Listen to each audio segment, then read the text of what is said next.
ಪ್ರಧಾನಿ ನರೇಂದ್ರ ಮೋದಿ ಸರ್ಕಾರ ಜನಾಂಗೀಯ ಹತ್ಯೆ ಮಾಡೋದಕ್ಕಾಗಿ ಕಾಯ್ತಾ ಇದೆ ಅಂತ ಪ್ರಕಾಶ್ ರಾಜ್ ಹೇಳಿದ್ರು.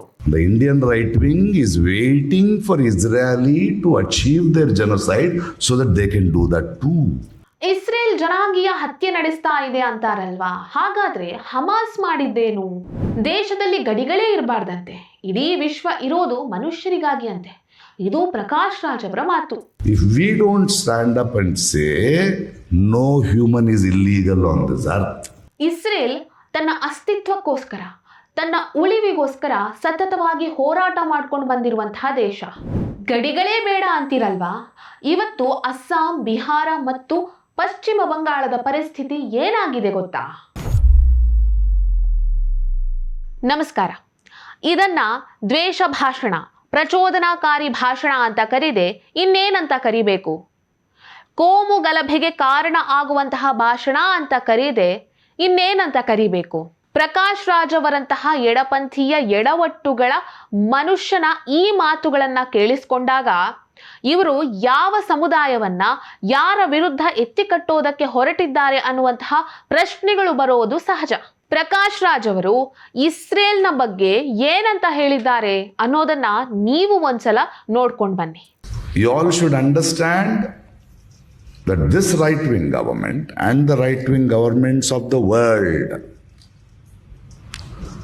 wants us to watch a genocide.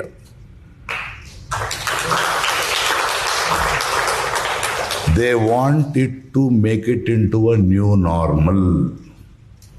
The Indian right wing is waiting for Israeli to achieve their genocide so that they can do that too.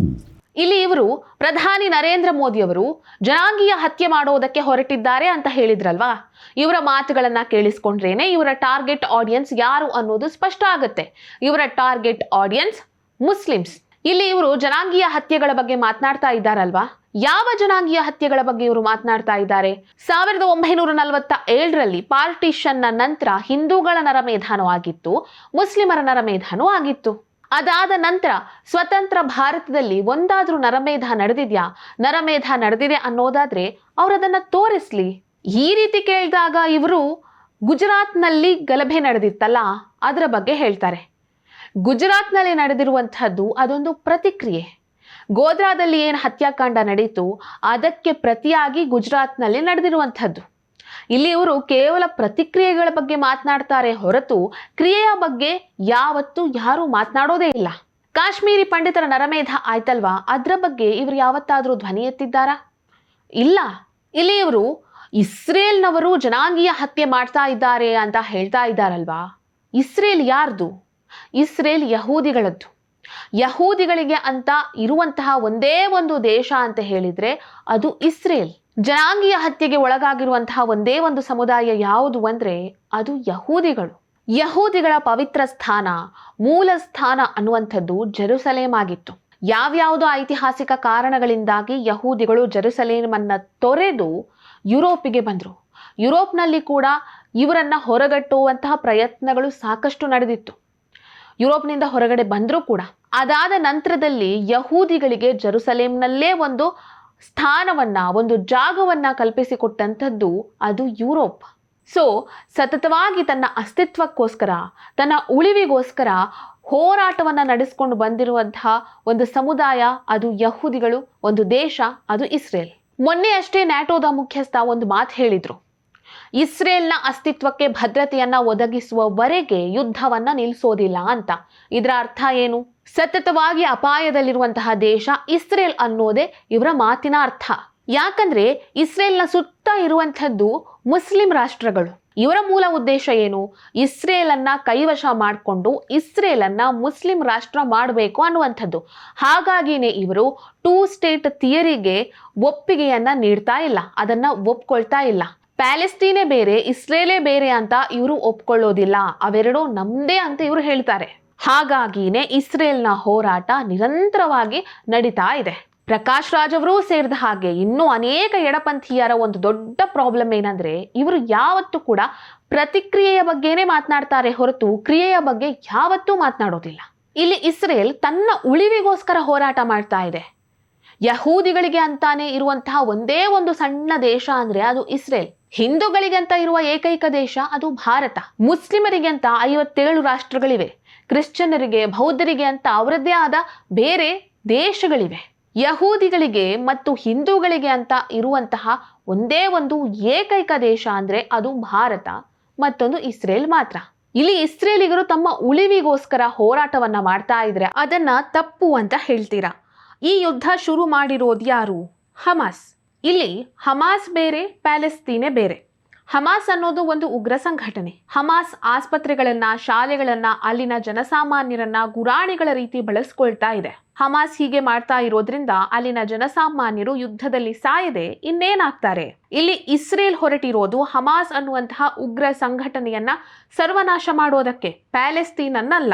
Of course ಇಲ್ಲಿ ಇಸ್ರೇಲ್ ಮಾಡ್ತಾ ಇರೋದು ತಪ್ಪು, no doubt about it. But Prakash Raj ಅವರಂಥವರು Israel ಮಾಡಿದ್ದು ತಪ್ಪು ತಪ್ಪು ಅಂತ ಹೇಳ್ತಾರೆ ಬಿಟ್ರೆ, ಹಮಾಸ್ ಏನು ಹೇಯ ಕೃತ್ಯ ಮಾಡಿದೆ ನೋಡಿ ಅದನ್ನ ತಪ್ಪು ಅಂತ ಹೇಳಲ್ಲ, ಅದ್ರ ಬಗ್ಗೆ ಮಾತೇ ಆಡಲ್ಲ.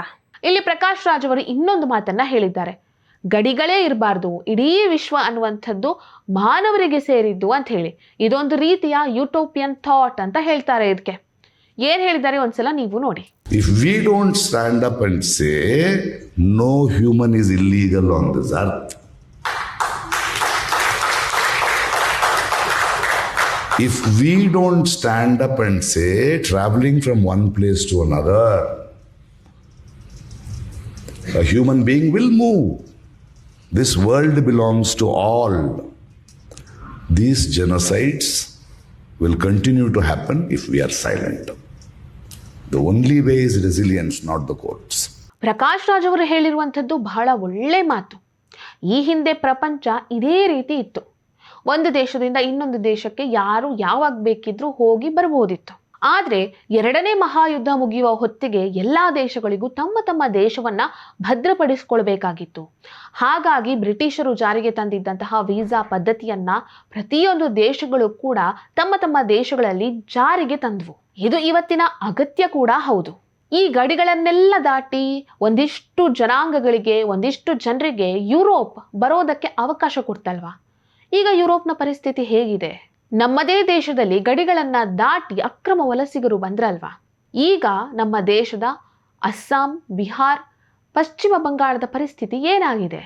ಈ ಎಲ್ಲ ಅಪಾಯಗಳನ್ನ ಅರ್ಥ ಮಾಡ್ಕೊಳ್ಳೋದು ಬಿಟ್ಟು ಯಾವುದೋ ಒಂದು ಸಮುದಾಯದ ಚಪ್ಪಾಳಿಯನ್ನ ಗಿಟ್ಟಿಸಿಕೊಳ್ಳೋದಕ್ಕೋಸ್ಕರವಾಗಿ ಏನೇನೋ ಮಾತನಾಡ್ತಾರಲ್ವಾ, ಇದು ತುಂಬಾ ಅಪಾಯಕಾರಿ.